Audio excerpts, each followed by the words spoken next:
지역의 이슈를 만나는 시간 헬로 이슈 토크 시작합니다. 우리 사회 고령화가 심화되면서 다양한 사회적 문제가 떠오르고 있습니다. 특히 경북은 2050년이 되면 인구의 절반 이상이 노인이 될 것이라는 전망이 나온 만큼 대책 마련이 시급한데요. 이 시간 이슈 토크에서는 경북의 초고령화 문제와 대응 방안에 대해 짚어보도록 하겠습니다. 천용길 시사평론가 모셨습니다. 안녕하십니까? 안녕하십니까? 네, 2050년이 되면 우리 경북 지역의 인구 절반 이상이 노인이 된다고 하는데요. 네. 이렇게 되면 지금 경북의 고령화 속도는 어느 정도이고 다른 지역과 비교했을 때는 또 어떤 특징이 있을까요? 네. 아마 경북 지역에 계시는 분들은 이 경북이 이미 주변에 고령화된 이 노년층이 많이 있다라는 이야기 그리고 체감은 하셨을 겁니다. 근데 고령화라고 하면 만 65세 이상 인구를 우리 노년층이라고 하는데 이 노년층의 비율이 20% 이상 넘어가면 초고령 사회라고 우리는 분석을 합니다. 그런데 경북은 이미 2019년도에 이 초고령 사회에 진입을 했고요. 2024년 기준으로 보면 경북의 고령화율이 약 31.5%로 이 초고령 사회보다도 훨씬 넘어선 수준이 됐습니다. 이 경북연구원이 최근 분석한 자료를 보면 2050년이 되면 이 고령화율이 50%를 넘는다고 예측하고 있습니다. 이 경북 인구의 절반 이상이 65세 이상 노년층으로 자리하고 있다는 겁니다. 네. 이 전국적으로도 고령화가 빠르게 진행되고 있지만 경북의 경우에는 출산율이 이 대도시와 비교하면 출산율은 그렇게 떨어지지 않지만 아무래도 이 청년층의 수도권 유출이 심하다 보니까 이 고령화 속도가 더 빠르게 진행되고 있는데요. 인근 지역인 대구 역시 고령화율이 2022년에 18%에서 2052년이 되면 42.5%로 상승할 것이다. 이런 전망이 나오고 있습니다. 이 앞서 언급했지만 가장 큰 특징은 대도시로 향하는 이 유출 인구가 많다는 건데요. 네. 청년층이 줄어드니까 노년층의 비율이 더 늘어나게 되는 거죠.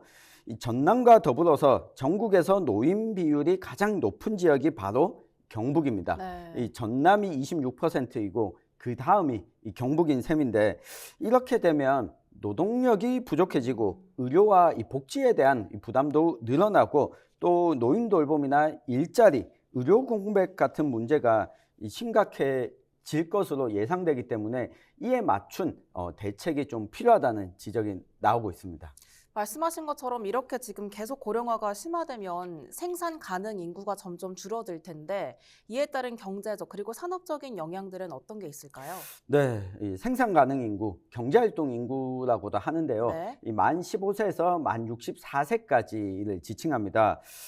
전반적으로 산업에 큰 영향이 미칠 것으로 예상이 되는데 단순히 일할 수 있는 사람이 줄어드는 것뿐만 아니라 숙련된 인력까지 줄면서 기업의 생산성 역시 떨어질 수밖에 없다는 지적입니다.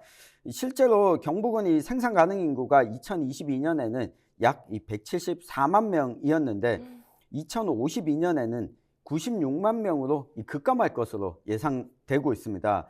지금보다 절반 가까이 경제활동 인구가 줄어든다는 건데 이 대구 역시 2022년에는 70.8%가 생산 가능 인구였다면 52년이 되면 49.6%까지 줄어들 것으로 예상되고 있습니다.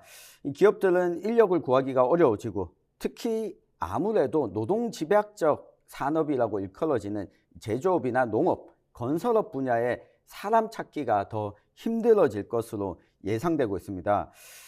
이걸 경북연구원이 또 최근 들어서 조사를 했는데 경북과 대구의 연평균 인력 부족률이 13.9%와 19.7%에 이를 것으로 예상하고 있습니다.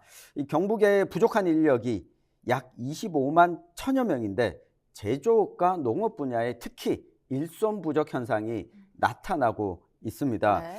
그러니까 대구 역시 산업구조 고도화로 새로운 신산업에 투입할 인력이 필요한데 이 기술 인력들이 부족해서 인력 수요는 증가하지만 찾을 수는 없다 보니까 이 산업 속도와 산업 전환을 따라가지 못할 것이다. 이런 우려가 나오고 있습니다. 네. 이렇게 노동력이 감소하면 사람을 못 찾게 되고 결국 사람 못 찾으면 인건비도 상승할 수밖에 없지 않겠습니까? 그렇죠. 이것 때문에 기업 운영비가 증가하게 되면 자연스럽게 기업의 생산성도 떨어지게 되고 경쟁력도 낮아지고 경쟁력이 낮아지면 이 기업이 새롭게 이 지역에 투자할 가능성도 낮아질 수밖에 없는 겁니다. 사람 수가 줄어들고 기업이 줄어들면 자연스럽게 주변을 이루고 있던 자영업 역시 어려움을 겪을 것으로 예상이 되는데요. 이 문제를 해결하려면 청년층이 수도권으로 떠나가지 않도록 하는 것, 그리고 외국인 노동력을 적극적으로 유치해서 안정적으로 외국인 노동자들이 우리 지역 사회에 적응하고 살 수 있도록 하는 것, 요 두 가지가 좀 핵심으로 보여집니다. 여기에다가 인구 감소가 완만하게 줄어들 수 있는 정책을 추진하더라도 인구가 줄어들 것이다라고 하는 것에 맞춰서 기업이 운영하는 이 산업 내에서 자동화 시스템과 설비 등을 갖추는 건 역시 좀 필요한 상황입니다. 네, 정리하자면 이 노동력 감소가 임금 상승으로 이어지고 이게 또 지금 소비시장 위축이라는 결과를 낳고 있는 상황인 건데요. 네.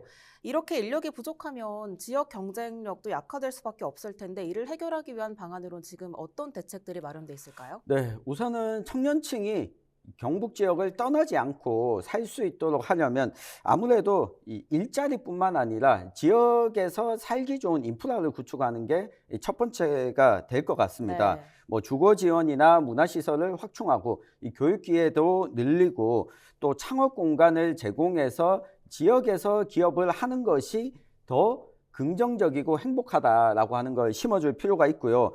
현재 일부 지자체에서 이런 정책들을 추진하고는 있지만 아직까지 현장에서 반응은 좀 미흡하다라는 목소리가 많습니다.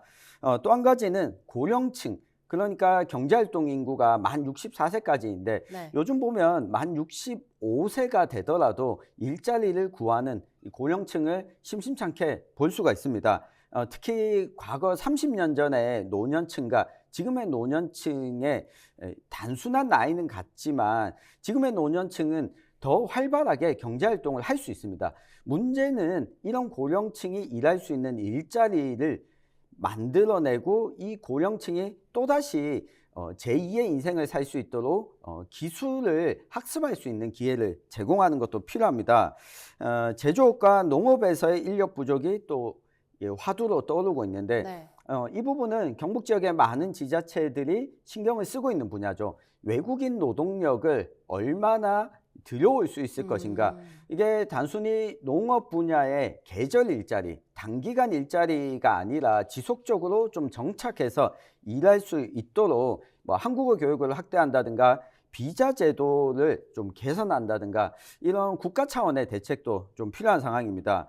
앞서 이야기했던 것처럼 자동화 설비를 갖추는 것도 이 농업 분야에 좀 특화할 필요가 있습니다.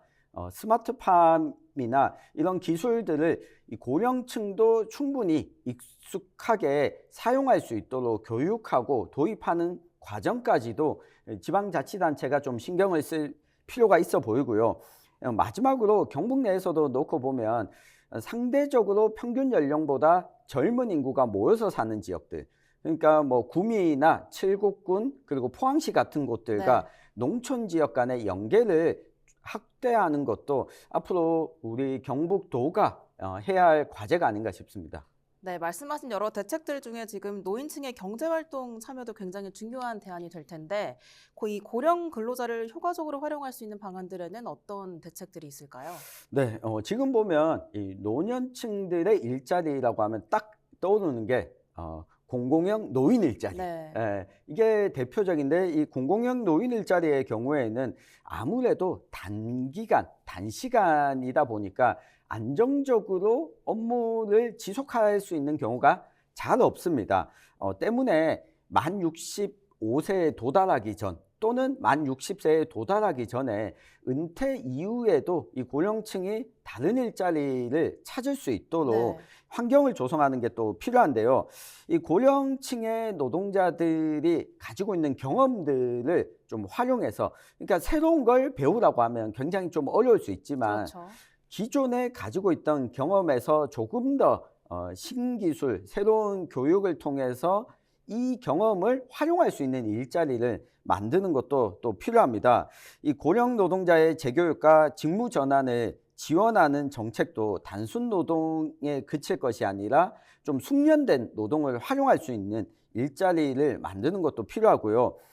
지역사회 중심의 노인 일자리 창출도 매우 중요한 대안인데 이 공공에서 단순하게 단기간 일하는 일자리가 아니라 이 경북도에서 이미 좀 추진하고 있는 네. 조부모 손자녀 돌봄 사업과 같이 이 저출산 문제 해결과 고령층의 일자리를 함께 결합할 수 있는 그러니까 이 고령층의 일자리와 기존의 경북 지역이 가지고 있는 사회 문제들을 결합한 일자리를 네. 만들어내는 것도 하나의 대안이 될 수 있을 것 같습니다. 마지막으로 이 고령 노동층의 건강과 복지까지 함께 좀 생각할 필요가 있는데요. 아무리 일자리가 있더라도 근무 환경이 열악하다 보면 신체적 기능이 저하된 상태에서 장기적으로 일할 수가 없습니다. 네. 또한 이 건강이 좋지 않을 경우에 이 일자리를 지속할 수 없는 경우도 있기 때문에 건강 상태에 맞춰서 이 탄력 근무제, 유연 근무제를 도입하는 것도 필요할 수 있을 것 같고요. 어쨌든 이 고령층이 이 일과 삶 그리고 이 복지가 균형 잡힐 수 있도록 종합적인 대책 마련이 필요한 상황입니다.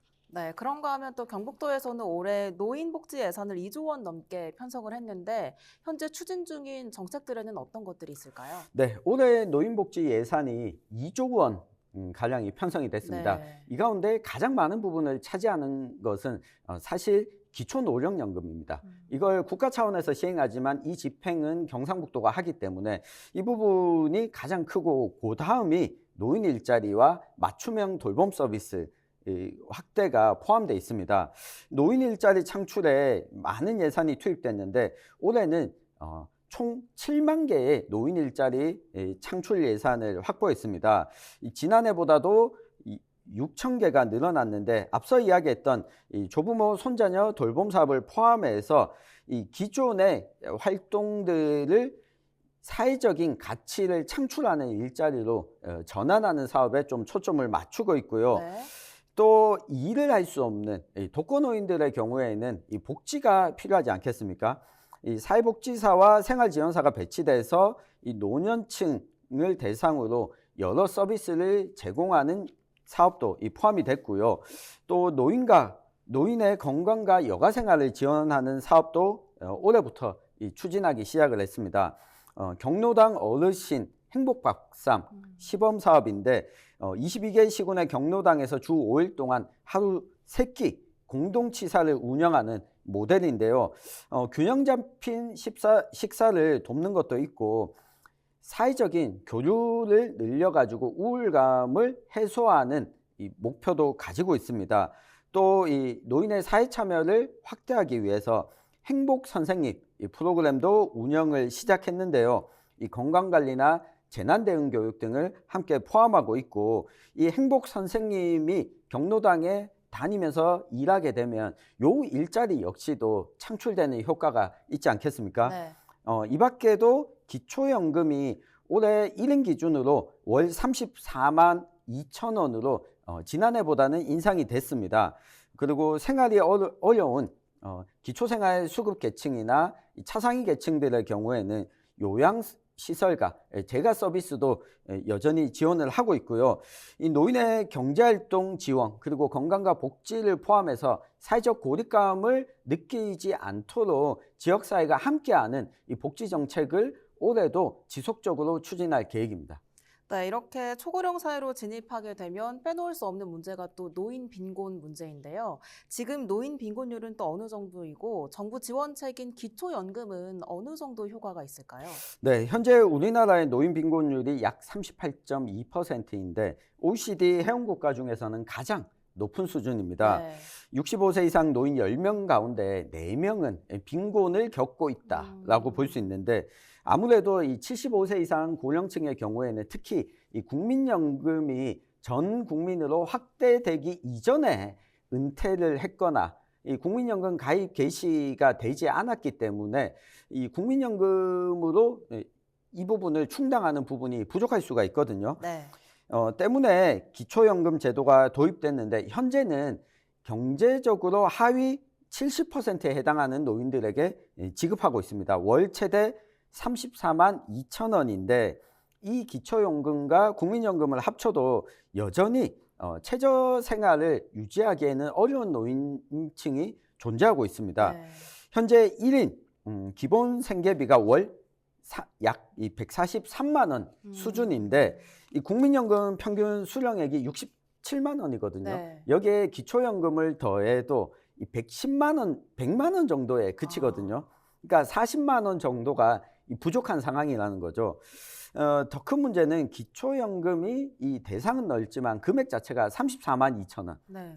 그러니까 한 달을 생활하기에는 좀 턱없이 부족하죠. 부족한 금액이다 보니까 정말 절박한 저소득층의 노년들에게는 이 부족한 금액이다. 그래서 이 기초연금을 지급 금액을 좀 늘리고 하위 70%가 아니라 하위 30%를 좀 두텁게 지급하고 지원하는 정책으로 바꿔야 되지 않느냐, 이런 논의도 현재 나오고 있습니다. 네. 이 정부는 기초연금의 실효성을 높이기 위해 이 지급 대상을 조정하거나 저소득층에 대한 지원을 강화하는 방안을 마련해야 된다. 이 논의가 나오고 있는데 아마 고령층의 비율이 높아지게 되면 이 부분에 대해서 이 빠른 시일 내에 사회적 합의가 좀 이뤄지지 않을까 기대를 해보고 있습니다.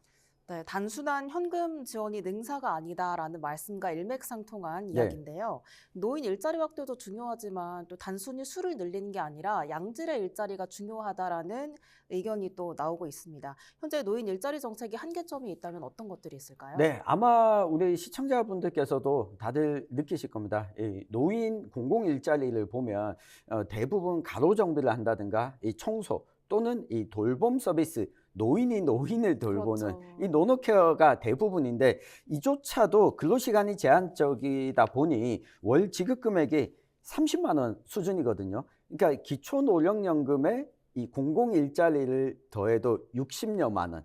이게 국민연금이 있는 노년층들도 약 120만 원 정도 수준에 그치거든요. 네. 그러니까 일을 하면서도 빈곤한 상황에 놓여져 있다. 이 말은 노인 일자리 사업이 단기간 이 저임금 일자리가 돼서는 별로 효과적이지 못하다라고 하는 건데, 이를 해결하기 위해서 이 공공형 일자리에서 벗어나서 이 경북도가 여러 이 고령층의 경험을 활용할 수 있는 사업을 추진하고 있는데, 앞으로도 좀 실질적인 소득 보장 그리고 노년층이 스스로 존재감을 느끼고 만족감을 느낄 수 있는 일자리 마련과 확대가 좀 중요한 상황입니다. 그럼 지금까지 고령화 현황과 대책에 대해서 살펴봤는데요. 지금 관점에서 본다면 가장 시급한 문제가 있다면 어떤 게 있을까요? 네, 아무래도 이 연금 개혁 문제가 아닐까 싶은데요. 지금 국민연금 개혁이 화두로 떠올랐고 정치권에서도 논의가 확대되고 있습니다. 네. 이 여러 연금들을 좀 통합하고 지금 지급받고 있는 연금 수급의 대상을 고령층 가운데서도 소득 하위 계층에 좀 집중적으로 지원을 하고 한 30%, 20% 정도의 노년층에게 지급을 하고 이들은 기초생활은 가능한 수준에서 맞춰놓고 그 다음에 이 노년층들이 일할 수 있는 일자리를 늘려가는 사업이 포함돼야 월 142만 원이 1인 가구 최저 생계비인데 최소한 이 정도는 복지 차원에서 지급하고 그 다음에 더 나은 삶을 위해서 일자리를 확대하는 방안, 특히나 노년층이 일할 수 있는 일자리의 분야를 늘리는 것, 이것이 공공 차원에서 다 할 수 없다면 민간 차원에서 독려할 수 있도록 이 사회적 기업에 대한 지원책들이 많이 줄었는데 이 부분에 대해서도 다시금 논의를 좀 확대할 필요가 있다고 보여집니다. 네, 오늘 말씀 여기까지 듣겠습니다.